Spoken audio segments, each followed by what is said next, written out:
Putin's India visit comes amid trade tensions between New Delhi and Washington. Russia says the situation at the Zaporizhzhia nuclear power plant in Ukraine is under control. This comes after Ukraine's Volodymyr Zelensky warned that the plant was critical following a week-long power cut. Zaporizhzhia is Europe's largest atomic energy plant. Iranian lawmakers approve a bill toughening penalties for those convicted of spying for Israel and the US. In June, Iran and Israel fought a 12-day war. It saw unprecedented Israeli strikes on the Islamic Republic, which the US also joined. Iran's president must sign off on the bill before it goes into effect. Violent protests erupt in several cities across Morocco as youth demonstrators clashed with security forces. The protesters are demanding reforms in the public health and education sectors. The youth-led protests have been initiated by a collective known as Gen Z 212. And Germany's famous Oktoberfest shuts down over a bomb threat. As police investigate a deadly incident elsewhere in Munich, authorities swept the entire site of the annual beer festival. Oktoberfest is considered the largest such gathering in the world. Last year, nearly 7 million people attended it.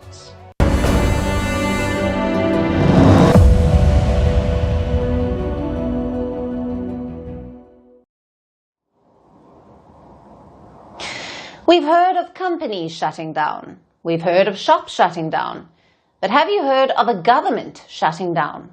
Well, it's happened in the US. At midnight on Wednesday, the US government shut down. It's their first shutdown in almost 7 years, and it's triggered a lot of confusion. So tonight, we'll break it down. What led to the shutdown? How is President Donald Trump reacting? And what will the impact be? Now, the trigger is a deadlock on spending. America's new financial year started earlier today, but the government doesn't have a budget. President Trump's Republican Party has proposed a bill, but the opposition Democrats have rejected it. They want to ramp up spending on public health care. Also, they want to roll back previous cuts. This deadlock has triggered the shutdown. Because the Republicans alone cannot pass a budget that requires 60 votes in the US Senate. And how many do they have?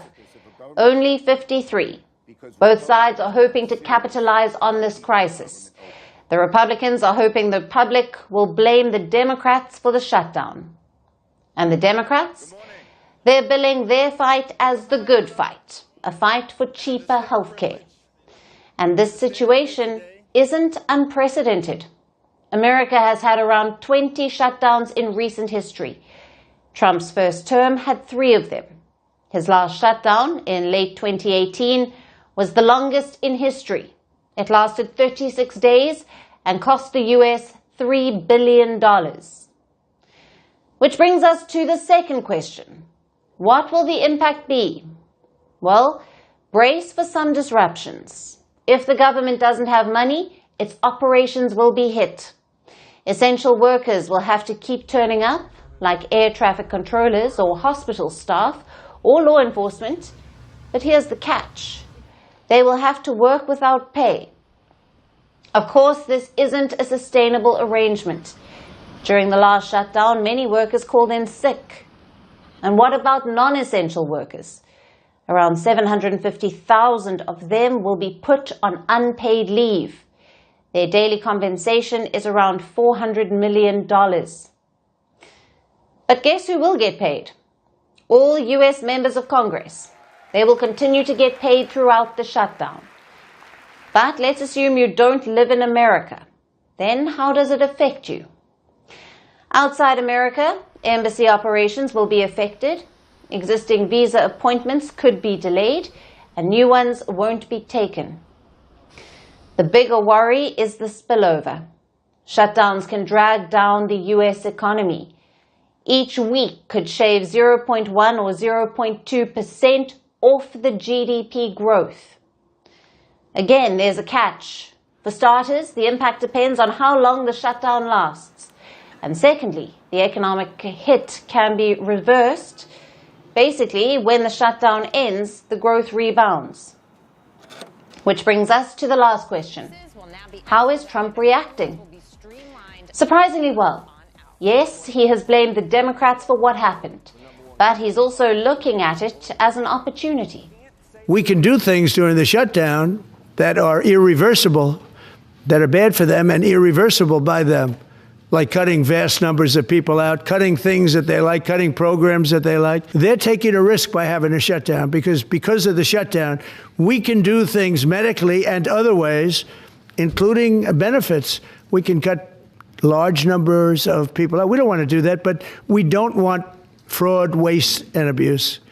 And, we're cutting that. So Trump says he will lay off workers during the shutdown. He also plans to cut so-called wasteful spending. It's unclear whether he is serious. Maybe it's a tactic to pressure the Democrats to come to the table. Or maybe Trump actually sees an opportunity here, a chance to do what his campaign promised, to downsize the US government. Precedent says the Democrats will come around because the opposition is inevitably blamed for a shutdown. But for the world, it's a wake-up call. We have built a global system with the US at its center, whether it's for international payments or global trade or even foreign investments. But look how unreliable the US is, and America's political differences are not reducing. If anything, the gap is widening, meaning these shutdowns could become even more common. Let's hope it's a wake-up call for the world. Now let's talk about the Indian rupee. It has had a rough 2025 so far. The global turmoil has impacted the rupee's value. The Indian currency has depreciated considerably. Yesterday, it dipped to record low against the US dollar. Today, it saw some recovery. The reason was an announcement by the RBI, that's the Reserve Bank of India, the Indian Central Bank. The RBI is trying to make the rupee more resilient. Now, it's taking steps to globalize the rupee. The aim is to make the rupee stronger in world trade. So what's the plan? Let's break it down. The three big moves. The first one is linked to reference rates. Now, what are reference rates? Every day, the RBI publishes benchmark rates. These rates dictate the value of the rupee against global currencies. How many rupees you are going to get for $1, euro, or a pound. So far, rates for only 4 currencies were published: the American dollar, the euro, the British pound, and the Japanese yen. Now, the RBI plans to add more currencies. More reference rates will be introduced, starting with Indonesia's rupiah and the UAE's dirham. Both countries are major trading partners for India. How would this help? Now, it will make it easier for Indian businesses to trade in these currencies. So that's the first move. The second one is about special overseas trade accounts. What are these accounts? Now, back in 2022, the RBI had taken a decision. It allowed importers and exporters to settle trade bills directly in the Indian currency. For that, banks opened special accounts abroad. These are called Vostro accounts. So far, these accounts could invest in only one asset: government bonds, the debt of the Indian government. Now, the RBI has expanded their use. The balances can also be used to buy corporate bonds and commercial papers. In simple terms, rupees earned abroad can be invested back into India's companies, and this could improve the demand for the rupee. The third move is about loans given to India's neighbors. India's banks can now lend them in rupees. Now, this is for 3 countries in particular: Bhutan, Sri Lanka, and Nepal. This means these countries can borrow directly from Indian banks and without using the US dollar. This step would help in promoting the rupee as a regional trade currency. So those are the three moves: reference rates for major trading partners, expanded use of rupee balances in overseas trade accounts, and allowing rupee-denominated loans for India's neighbors. Now, what's the goal behind these steps? Broadly, the RBI is trying to achieve two objectives. First, it wants to boost the rupee's role in global trade. Right now, most trade is settled in dollars, even when India trades with friendly countries, and the RBI wants to change that. It wants exports to be priced in rupees and imports to be paid for in rupees. The second objective is protection. Currencies can be volatile, and any disruptions can make them swing wildly.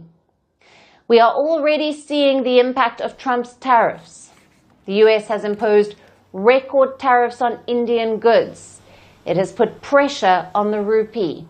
It has reduced the Indian currency's demand. By promoting the rupee for trade, the RBI wants to build a shield. So even if the dollar spikes, or if any trade sanctions hit, India can still trade in rupees.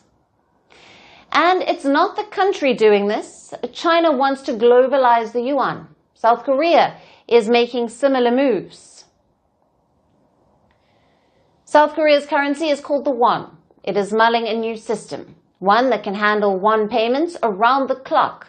So many countries want an alternative to the dollar. India is not the only one. The RBI calls these steps enablers. They are not an immediate substitute, but they will lay the groundwork for the globalization of the rupee. It was a gathering like no other. Hundreds of senior US military officers packed into a hall in Virginia. We're talking about generals and admirals. Some of them had flown in from active combat zones. Why? None of them knew. All they got was a summons from their boss. That's Pentagon Chief Pete Hegseth. He asked the top brass to assemble on Tuesday. Minutes into the meeting, it was clear why. The meeting wasn't about strategy or warfare. It was about politics. The Trump camp has long complained about wokeness in the military. This was their chance to push back, and leading the push was Hegseth himself. He keeps talking about the warrior ethos. On paper, it refers to a set of military ideals like honor, duty, and courage. But for this administration, it is political. It is about fighting so-called woke ideology.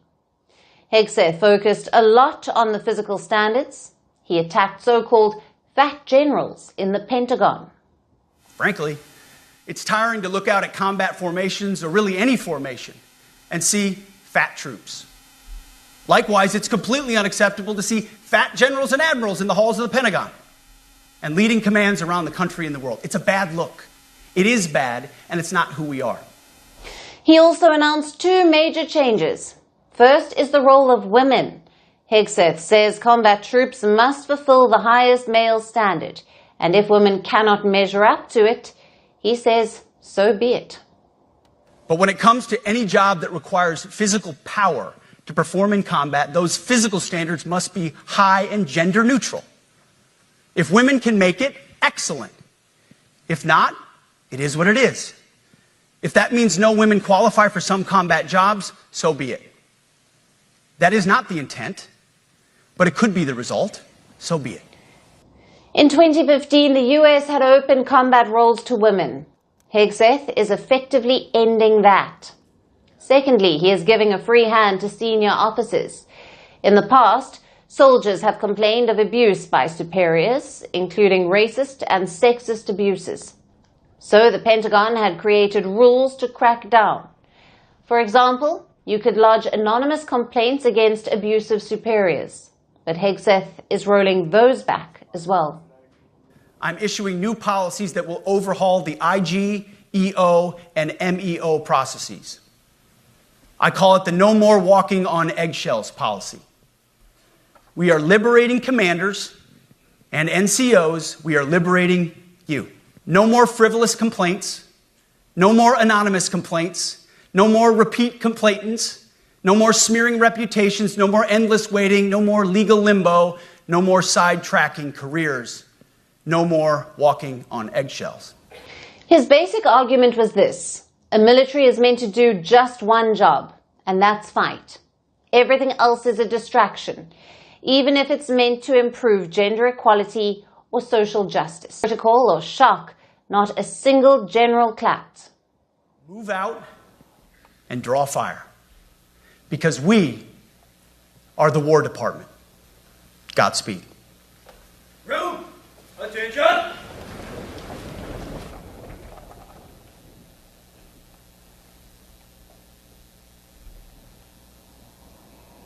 Then President Trump took to the stage. Again, no applause. It was so silent that the president only openly asked for claps. I walked into a room so silent before. This is very... Don't laugh, you're not allowed to do that. You know what, just have a good time. And if you want to applaud, you applaud. And if you want to do anything you want, you can do anything you want. And if you don't like what I'm saying, you can leave the room. Of course, there goes your rank, there goes your future. Certainly not a good start. Trump spoke for more than an hour. Initially, he stuck to his usual script about ending wars, brokering deals, and keeping America safe. At one point, he also targeted his predecessor. He joked about how Joe Biden kept stumbling on stairs while he had aced it. We were not respected with Biden. They looked at him falling downstairs every day. Every day the guy's falling downstairs. He said, "It's not our president. We can't have it." I'm very careful, you know, when I walk downstairs, like I'm on stairs, like these stairs, I walk very slowly. Nobody has to set a record. Just try not to fall, because it doesn't work out well. So was that it? Is this why Trump gathered hundreds of generals? Partially, yes. The president likes to generate political mileage from the military. We saw that in June this year. The US military was celebrating its 250th anniversary. It also coincided with Trump's birthday, so the president asked the military to stage a parade. Now here's the thing. The US military doesn't do parades, yet Trump ordered them to stage one. So simply put, this gathering was on brand for Trump. Having said that, there were policy clues too, mainly two of them. Number one, Trump sees a major role for the military at home. Now this has been a no-go zone. US politicians have long agreed that the military is meant to fight enemies, not to deploy against American citizens. But Trump is open to the idea. He has already deployed troops to multiple US cities. Yesterday, he built on that idea. He suggested that US cities could be training grounds for the military. It's really a very important mission. And I told Pete, we should use some of these dangerous cities as training grounds for our military, National Guard, but military. Because we're going into Chicago very soon. That's a big city with an incompetent governor, stupid. That was the first policy clue. The second was on his strategic focus. Trump didn't focus a lot on Russia or China. In fact, he brushed them aside. Instead, he focused on the Western Hemisphere. Together with the leaders here today, we're also restoring a needed focus on defeating threats in the Western Hemisphere. Throughout this region, cartel terrorists have been allowed to wage a relentless campaign of death and destruction on our country, all because we had weak leadership on top. And we did a great job with it first term. Trump has deployed warships, and these comments match the policy. He deployed these warships against Venezuela. He has imposed tariffs to meddle in Brazil's domestic politics, and he's bailing out his ally in Argentina. Clearly, Trump is intensifying his focus on the region. This isn't exactly a new approach. Decades ago, the US followed the Monroe Doctrine. It basically demanded complete US supremacy in the Western Hemisphere. In recent years, the US had shifted away from that. They turn to West Asia and to the Indo-Pacific. But Trump is reorienting once again. Let's see if it translates into new moves on the battlefield.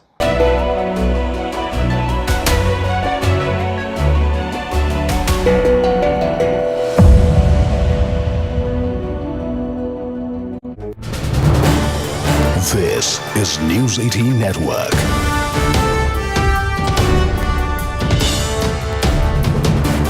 India's largest news network. हम सभी जानते हैं 26 जनवरी को गणतंत्र दिवस की parade की कितनी अहमियत होती है। 1963 में 1963 में आरएसएस के स्वयंसेवक भी 26 जनवरी की उस राष्ट्रीय परेड में शामिल हुए थे और उन्होंने आन बान शान से राष्ट्रभक्ति की धुन पर कदमताल किया था। इस टिकट में उसी ऐतिहासिक क्षण की स्मृति है। साथियों, संघ के स्वयंसेवक जो अनवरत रूप से देश की सेवा में जुटे हैं, समाज को सशक्त कर रहे हैं, इसकी भी झलक एक स्मारक डाक टिकट में है। मैं इन स्मृति सिक्कों और डाक टिकट के लिए देशवासियों को बहुत बहुत बधाई देता हूं। साथियों, जिस तरह विशाल नदियों के किनारे मानव सभ्यताएं पनपती हैं, उसी तरह संघ के किनारे भी और संघ की धारा में भी सैकड़ों जीवन पुष्पित पल्वित हुए हैं। जैसे एक नदी जिन रास्तों से बहती है, उन क्षेत्रों को, वहां की भूमि को, वहां के गांवों को सुजलाम सुफलाम बनाती हुई अपने जल से समृद्ध करती है, वैसे ही संघ ने इस देश के हर क्षेत्र, समाज के हर आयाम को स्पर्श किया है। यह अविरल तप का फल है, यह राष्ट्र प्रवाह प्रबल है।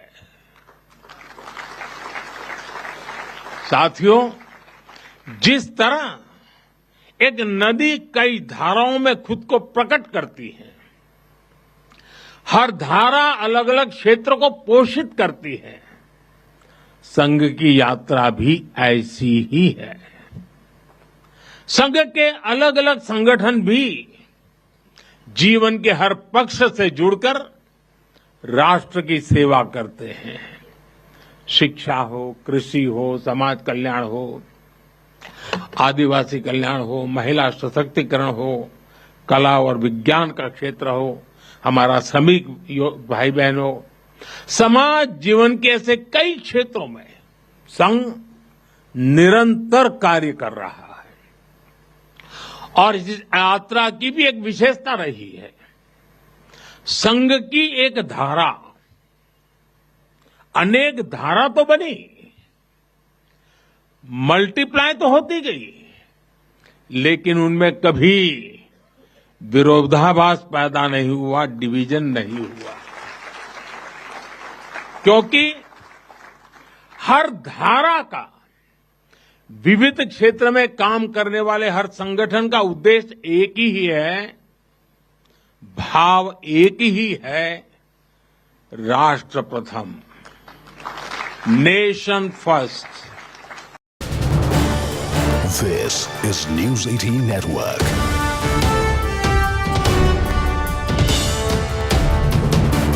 India's largest news network. हम सभी जानते हैं 26 जनवरी को गणतंत्र दिवस की परेड की कितनी अहमियत होती है। 1963 में 1963 में आरएसएस के स्वयंसेवक भी 26 जनवरी की उस राष्ट्रीय परेड में शामिल हुए थे और उन्होंने आन बान शान से राष्ट्रभक्ति की धुन पर कदम ताल किया था। इस टिकट में उसी ऐतिहासिक क्षण की स्मृति है। साथियों, संघ के स्वयंसेवक जो अनवरत रूप से देश की सेवा में जुटे हैं, समाज को सशक्त कर रहे हैं, इसकी भी झलक एक स्मारक डाक टिकट में है। मैं इन स्मृति सिक्कों और डाक टिकट के लिए देशवासियों को बहुत बहुत बधाई देता हूं। साथियों, जिस तरह विशाल नदियों के किनारे मानव सभ्यताएं पनपती हैं, उसी तरह संघ के किनारे भी और संघ की धारा में भी सैकड़ों जीवन पुष्पित पल्वित हुए हैं। जैसे एक नदी जिन रास्तों से बहती है,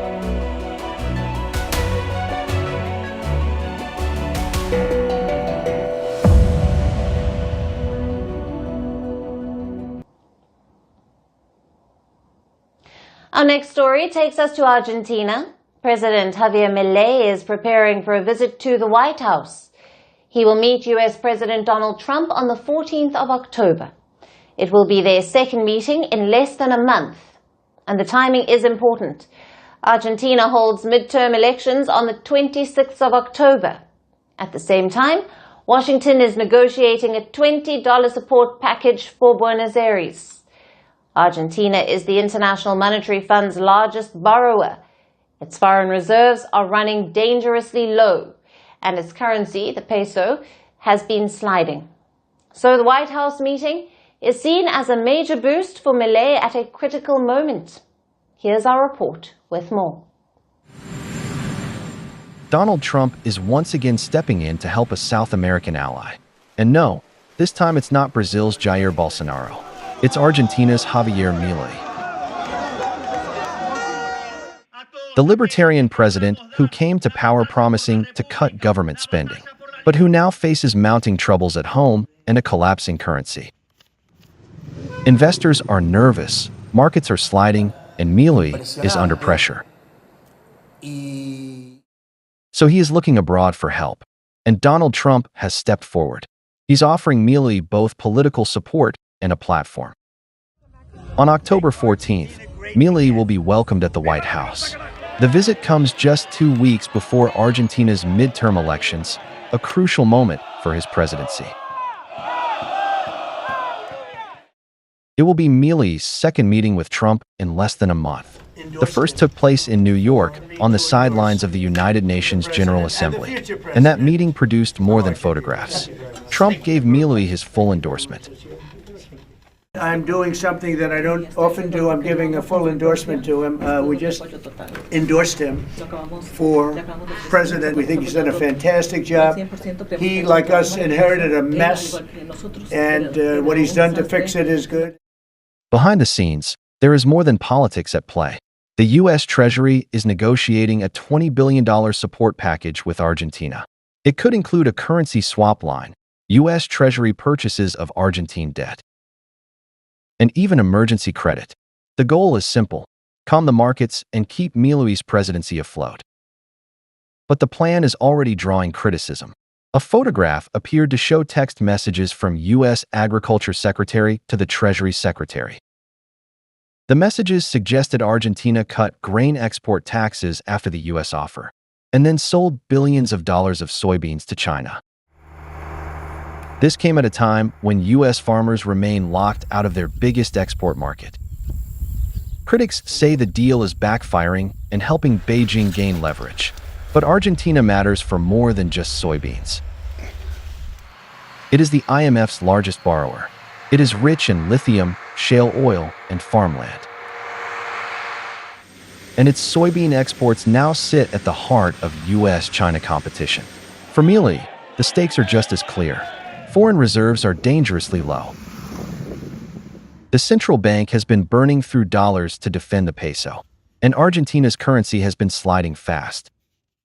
That is why Milei calls Trump's support so close to an election unprecedented, and why a White House meeting matters so much.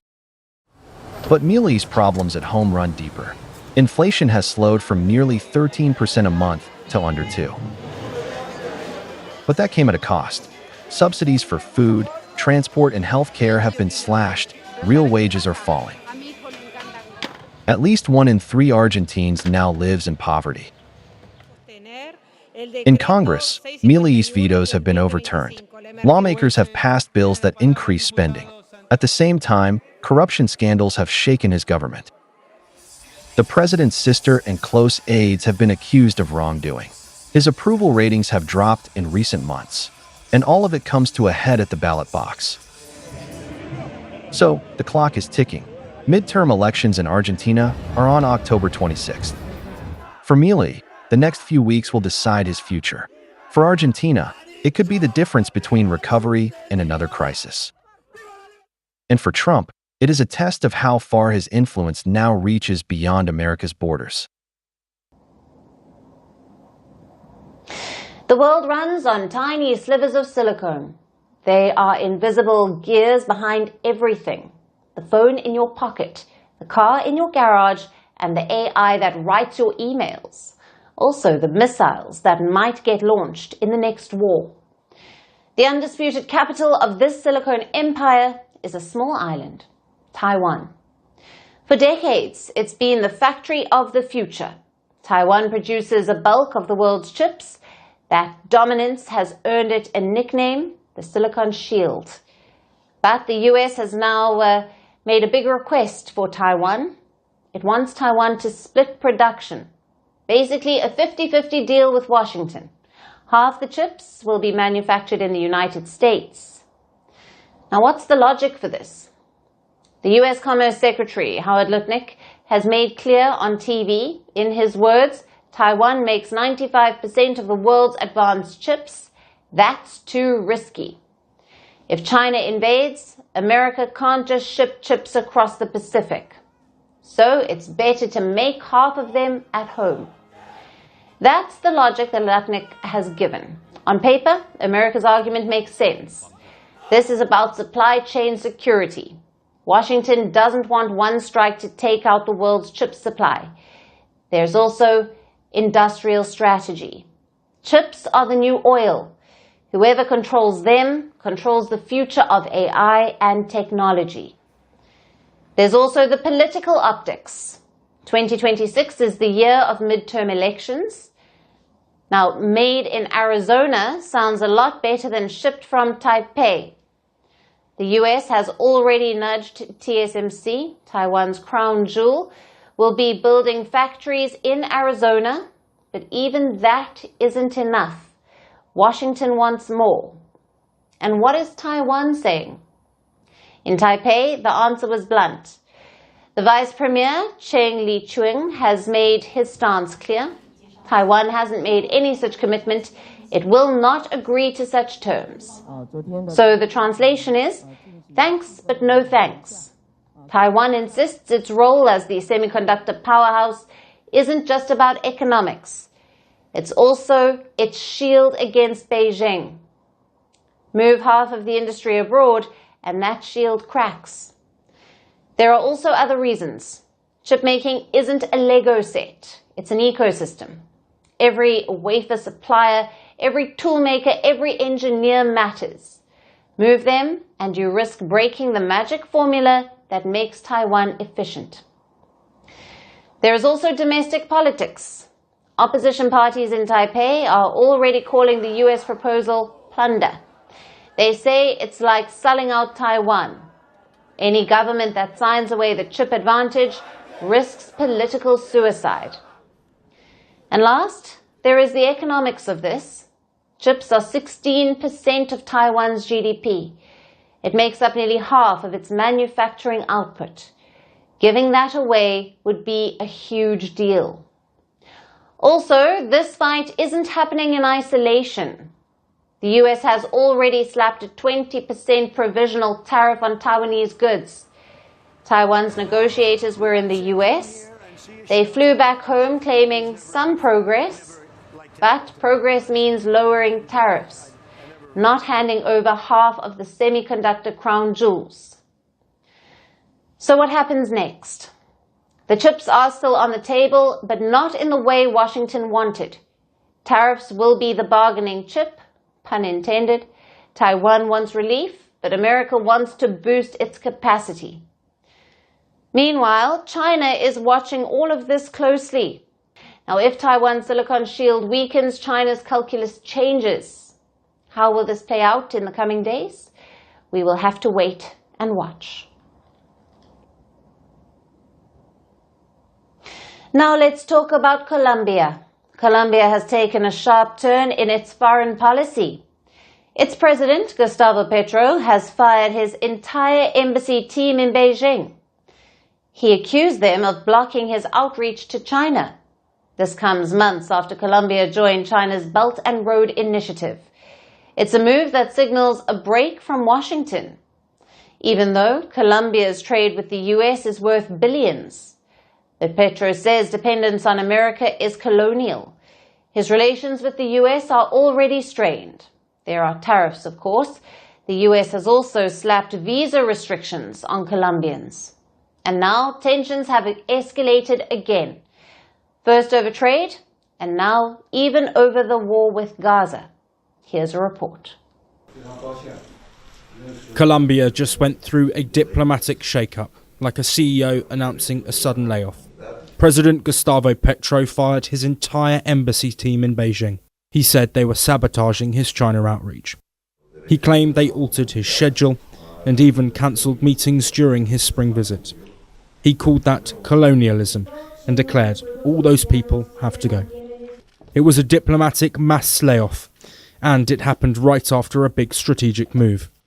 In May, Colombia joined China's Belt and Road Initiative.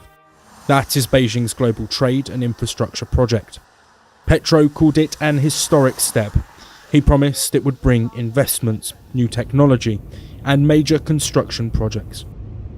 It was signed during his visit to Beijing, but according to Petro, the embassy team was apparently not playing ball. So Petro did what many bosses do, he cleaned house. At home, this new China partnership divided opinion. Business leaders warned it was risky. The head of Colombia's National Retailers Federation called it an unnecessary provocation. They fear it could hurt trade with the US, and that trade is big. Exports to America have doubled since the free trade deal with Colombia 13 years ago. For Petro, that was the old way of doing things. Now he wants to diversify his portfolio, and Beijing is the new market. China already has a strong presence in South America. Argentina, Venezuela, Chile, and Peru are all part of the Belt and Road. Only Paraguay and Brazil are out. Brazil flirted with the idea of joining, but ultimately it settled for a limited partnership instead. So Colombia's sign-up was a big win for Beijing, and a message to Washington, because relations with the US are falling apart. Earlier this year, Petro refused to accept US deportation flights. He said migrants were being treated inhumanely. President Trump retaliated. He slapped tariffs of up to 25%. He threatened to double them. He revoked visas for Colombian officials, and Petro hit back with his own tariffs. He accused Trump of trying to dominate Colombia. The war of words escalated in New York last week when the UN General Assembly was on. At a pro-Palestinian rally outside the UN, Petro spoke directly to American soldiers. He urged them to disobey the orders of Trump. He called for obedience to humanity. It has to be bigger than that of the United States. That's why from here, from New York, I ask all the soldiers of the Army of the U.S. not to point their guns at people. Disobey the orders of Trump. Obey the orders of humanity. The US State Department reacted quickly. It said Petro's words were reckless and incendiary, and announced it would revoke his visa. Petro replied online, "I do not care." He said the move showed the US no longer respects international law. Petro has also linked his China strategy with his position on Gaza. He asked Beijing and others to support a United Nations army of peace. He said diplomacy alone was useless, and only a stronger force could stop the violence. He claimed Indonesia had already promised 20,000 volunteers. For him, China is not just an economic partner, it is also a political ally. So how should the world see this? Imagine a company in crisis. The CEO sacks his entire office in one city. He calls it a fresh start. He announces a big new partnership. His board members, in this case business groups, are divided. Some say it's a brilliant move. Others warn it risks losing the biggest client. Meanwhile, an old rival, the United States, is imposing new penalties. The result is tension inside and outside the company, and a very public power struggle. In Colombia's case, the company is a country. The CEO, President Petro, a leader who has sacked his entire diplomatic staff in Beijing. Petro views China as the new partner, and the United States like an old client. Like many corporate turnarounds, it could bring big rewards, or it could create even bigger risks. The firing of his embassy staff shows how serious Petro is. He is willing to sweep aside anyone who doesn't fall in line. And he is betting Colombia's future on a new strategy. One that could reshape the balance of power in Latin America and set up a new kind of confrontation with Washington.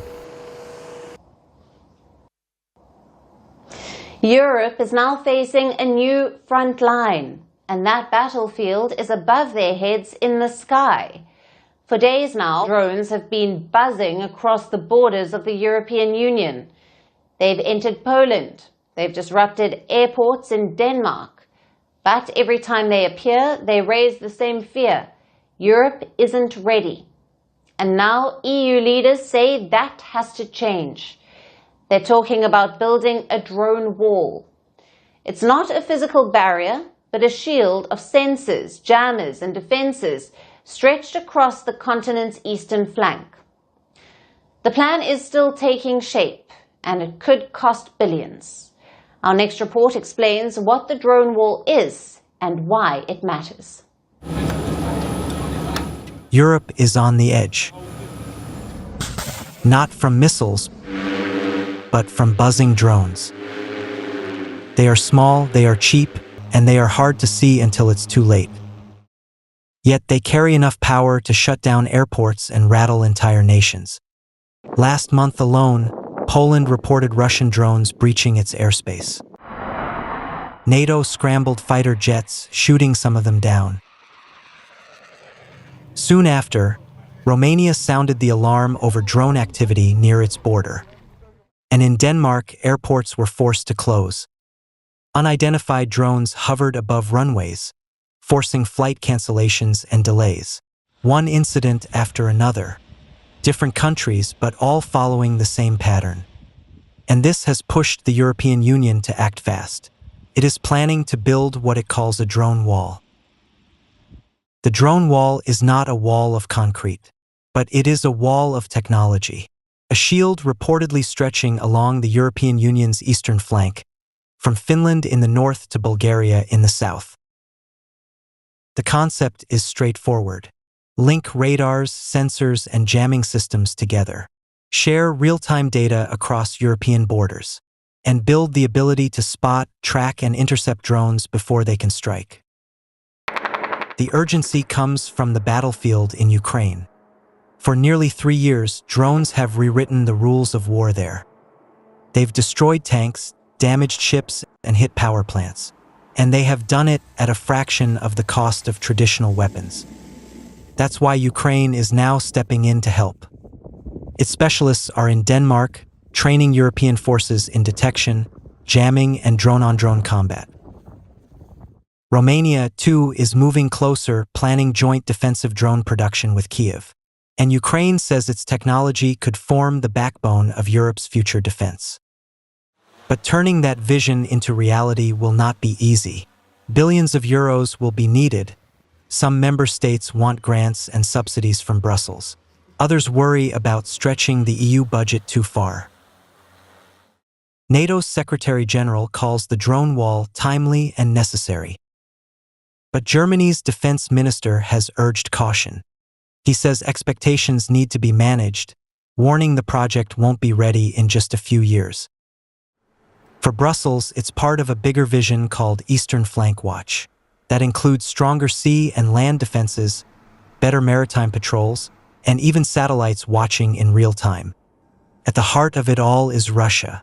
European leaders say Moscow is trying to spread fear and division. Is a pattern, and this pattern is coming from Russia insofar as Russia tries to test us, but Russia also tries to sow division and anxiety in our societies. We will not let this happen. Russia, for its part, denies any involvement. The Kremlin says Europe is taking a militaristic path, and it dismisses the drone wall as another escalation. But on the ground, Europe is already mobilizing.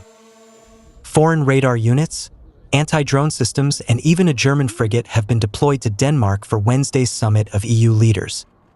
But for all the politics, one fact remains. Europe's skies are vulnerable, and somewhere out there, the next drone could already be airborne.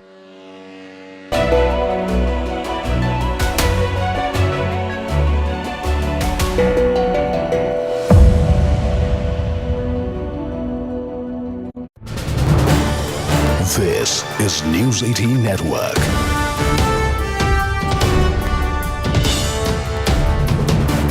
India's largest news network. हम सभी जानते हैं 26 जनवरी को गणतंत्र दिवस की parade की कितनी अहमियत होती है। 1963 में 1963 में आरएसएस के स्वयंसेवक भी 26 जनवरी की उस राष्ट्रीय परेड में शामिल हुए थे और उन्होंने आन बान शान से राष्ट्रभक्ति की धुन पर कदम ताल किया था। इस टिकट में उसी ऐतिहासिक क्षण की स्मृति है। साथियों, संघ के स्वयंसेवक जो अनवरत रूप से देश की सेवा में जुटे हैं, समाज को सशक्त कर रहे हैं, इसकी भी झलक एक स्मारक डाक टिकट में है। मैं इन स्मृति सिक्कों और डाक टिकट के लिए देशवासियों को बहुत बहुत बधाई देता हूं। साथियों, जिस तरह विशाल नदियों के किनारे मानव सभ्यताएं पनपती हैं, उसी तरह संघ के किनारे भी और संघ की धारा में भी सैकड़ों जीवन पुष्पित पल्वित हुए हैं।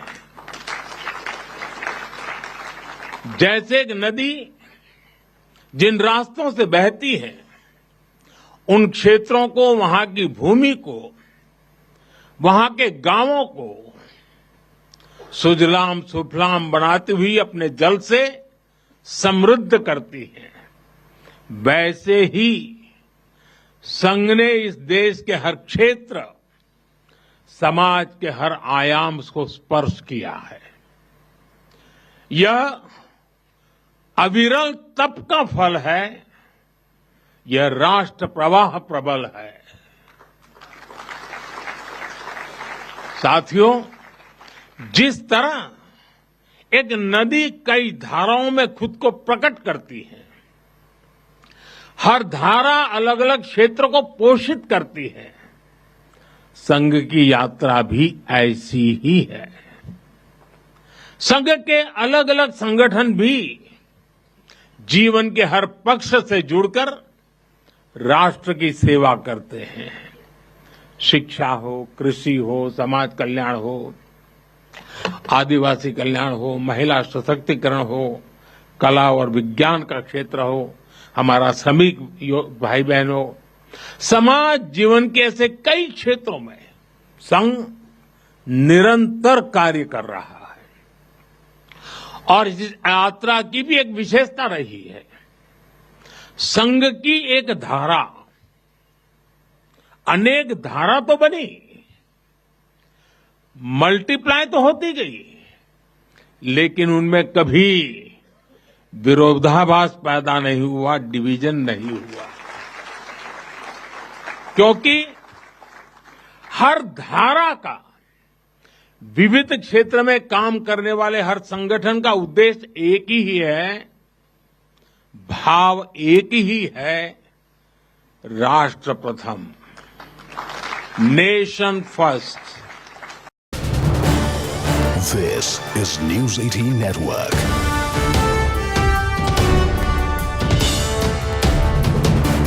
India's largest news network. हम सभी जानते हैं 26 जनवरी को गणतंत्र दिवस की परेड की कितनी अहमियत होती है। 1963 में 1963 में आरएसएस के स्वयंसेवक भी 26 जनवरी की उस राष्ट्रीय परेड में शामिल हुए थे और उन्होंने आन बान शान से राष्ट्रभक्ति की धुन पर कदमताल किया था।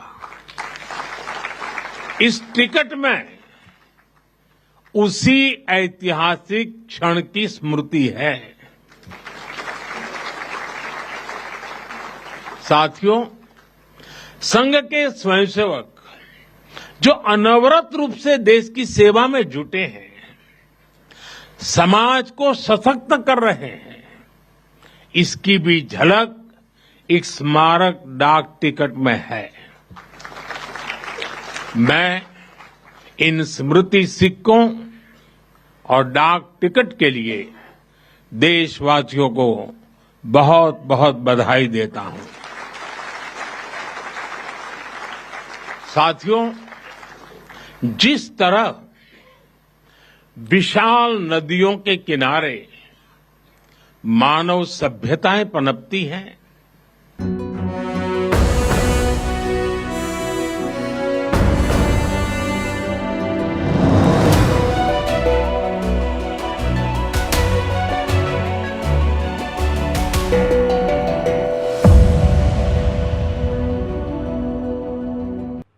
And now it's time for Vantage Shots, images that tell the story. Dramatic footage shows the moment a bell tower crumbles during the Philippines earthquake. A man rides an inflatable mattress in Ibiza as heavy rains flood the Spanish island. And a bear with a broken jaw is crowned Alaska's fattest bear champion. Finally, taking you back in history, on this day in 1918, Arab forces captured Damascus from the Ottomans. They were led by a British soldier called T.E. Lawrence. His military strategy and role in this revolt solidified his status as a hero. He became known as the Lawrence of Arabia. Leaving you on that note, thank you for watching. See you tomorrow.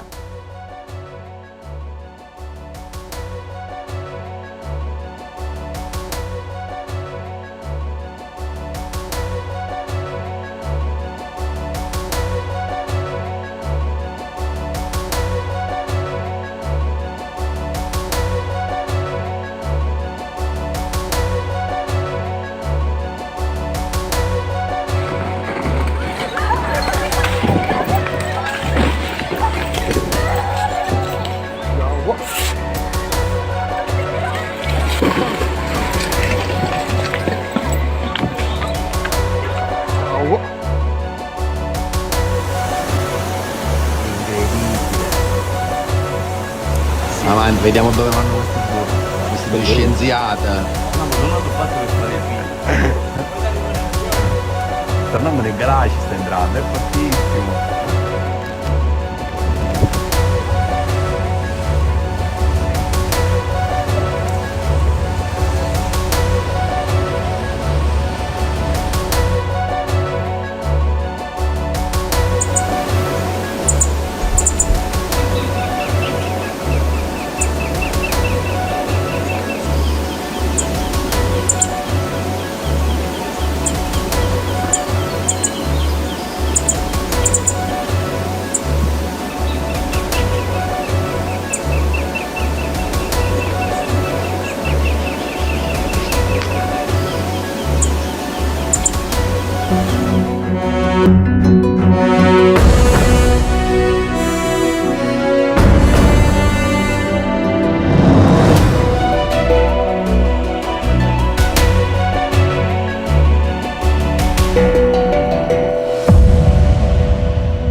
Hello and welcome to the late night edition with me, Ayushman Singh Jamwal. Big breaking news from across the border in Pakistan. Ladies and gentlemen, news coming in from Pakistan-occupied Kashmir, where 11 have been killed after a third consecutive day of violent protests in Pakistan-occupied Kashmir against the Pakistani government. Now, these include 8 civilian protesters and 3 police personnel. Shaukat Nawaz Mir, a top leader of the Awami Action Committee in Pakistan-occupied Kashmir, has warned the government, saying that revenge will be taken over the deaths of these individuals. That's the piece of breaking news that's coming in from Pakistan-occupied Kashmir. For the last 3 days, there has been a lot of unrest in Pakistan-occupied Kashmir, given the demands for fundamental rights, as well as several basic civic amenities from power as well as water supplies. But given the fact that prices have only been escalating when it comes to the supply of power, as well as multiple disruptions when it comes to power supply as well as water supply, the situation on the ground is only going from bad to worse. And I'm joined by my colleague Akanksha Swaroop on the broadcast to get more details. These are inputs also brought to us by our investigations editor Manoj Gupta. So Akanksha, clearly 3 days and these protesters are refusing to relent. Clearly, as per several analysts, this is a very different situation unfolding in POK, which has seen such unrest multiple times. Absolutely, and this is the death toll now only rising further. Remember, just some hours ago, Ayushman, we were learning that the death toll had come to close to 6 in Muzaffarabad.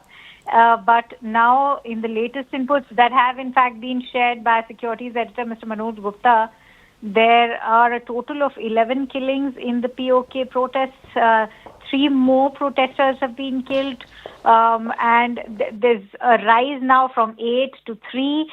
And we don't know what POK is going to be up for in the coming few days. The Shaheeds are in fact from Shaukat Nawaz Mir, only saying that they are going to take revenge of the Shaheeds. 3 police personnel have also been killed. So it clearly seems like a situation which is now going out of control. But Pakistani forces have been opening fire. And the anger is that these protesters have been peacefully protesting. And yet they are meeting such a fate. Remember, their demands are very simple. They are demanding the self-rule charter of demands. And these are protests which have quickly spiraled out of control. They began on 29th of September. Of course, there has been anger brewing within Pakistan-occupied Kashmir, but clearly Pakistan's not been able to pacify these protesters. The refugees in POK from India are being, they in fact feel that they are being particularly targeted for being refugees from India's Kashmir. And